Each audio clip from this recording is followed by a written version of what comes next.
Hey everyone, and welcome to this robotic gripper tutorial in SOLIDWORKS, in which we will learn how to model this slider for the robotic gripper. So let's begin. So first you need to open a new part file and then make sure that you're working in millimeters. So I will select here mmgs as units. Then I will select the front plane and click on sketch.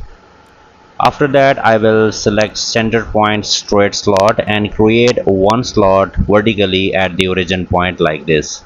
Since this is not vertical, as you can see, so I will select this line and I will assign a vertical relation to this so that it can be vertical. After that I will select smart dimensioning tool and specify the length of this line. So this is going to be 60 millimeters. Then I will create a circle over here and a circle over here. As you can see from here, the sketch is underdefined, so we will assign the dimensions to this sketch in order to fully define this. So the diameter of the circle is 8 mm and you need to specify the radius. So this is going to be 10. After that, press escape button, hold control keys, select these two circles and make relation equal. Otherwise you can specify the 8 mm dia to the other circle. Sketch is fully defined. You can go to features, select Extrude Boss base and specify the depth of extrusion as 20 mm and select here mid plane. Mid plane means material will be extruded on both directions of the sketch. Okay, then I will select this face and click on sketch.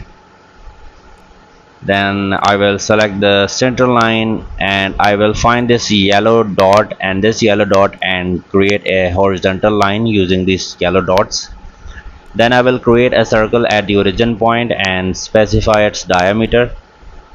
So that is going to be 7.7 millimeters. After that I will select the center line and create a line vertically like this. Since I want this to be vertical, so I will select this line and assign a vertical relation to this. Okay, then I will select the center rectangle and create a center rectangle using this center line. Okay, after that I will select smart dimensioning tool. From this line to this rectangle I will specify the distance 15 mm, specify the length of this rectangle 30 and specify the width of this rectangle 5 mm. Sketch is fully defined. We would require to create two sketch fillets, so I will specify the radius of the sketch fillets to 2 mm. Then I will select these two inner sketch fillets. Okay, after that we want this sketch to be on the other side. Either you can create it or you can mirror it. So I will select the mirror entities, and above window I will select the entire sketch, and in below window, which is mirror about window, I will select this reference horizontal center line and the sketch will be mirrored on the other side. After that I will go to features and select extruded cut, and I will select here specify through all both and then check this box. Okay, so the cut has been made, as you can see it from here. Now we would require to create a thread. For that I will create a plane first, so select this face and here specify 4.75 millimeter distance and then check the box. So then select this face and click on sketch. At this plane or sketch we would require to create this hole, so I will select this hole and select convert entities, and the hole will be created like that. Okay, after that I will go to features and I will select helix and spiral. Here I will specify height and pitch.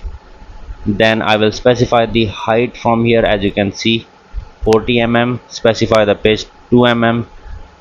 Make sure to specify the direction, it should be inward like that. For my case this is by checking the reverse direction box.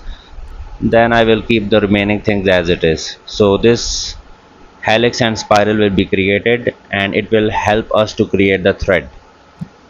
Then I will hide this plane, and then I want this front plane that cut this part in half just like that through these cuts. Okay, select the front plane in my case and then click on sketch. After that I will select the center line and create here a horizontal center line. The midpoint should be aligned with the vertical edge. So for example, if I drag it, it is not aligned. Hold control key, select the midpoint of the line and the edge and make relation coincident. Similarly to this as well. As you can see, this is not coincident, so hold control key, select the midpoint of the line and this edge and make relation vertical. Otherwise you can create simple lines, but make sure the centers are coincident with the side edge. Then you can specify these dimensions and then close this sketch by these lines, inclined lines. Okay, now we would require a center point, so I will select the center line and create here cross end to end or corner to corner center line. Then this is the point, so I will select this dot from here and place it over here at the midpoint. Okay, after that I will select smart dimension. I will select this point, midpoint, and this edge point, and then here I will specify the height, or you can say the distance. So this is going to be 34 millimeters. After that I will exit the sketch. Then this right here is the sketch for the thread. Okay, then what I will do, I will select this sketch. It should be highlighted. So now this is highlighted, keep it highlighted.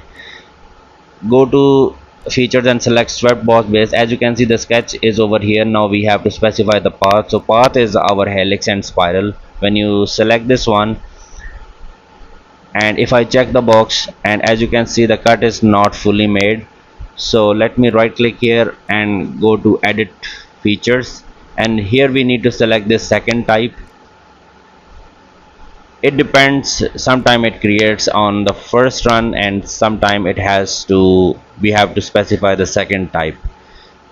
Then I will hide this helix and spiral, and as you can see, the thread has been created using the sketch and the helix and spiral. And as you can see here, you can specify any color you like. And this is our slider that we will be using in our robotic gripper assembly. So you can save this file as the slider in the same folder of the robotic gripper. So that's all for this video guys. Thanks for watching.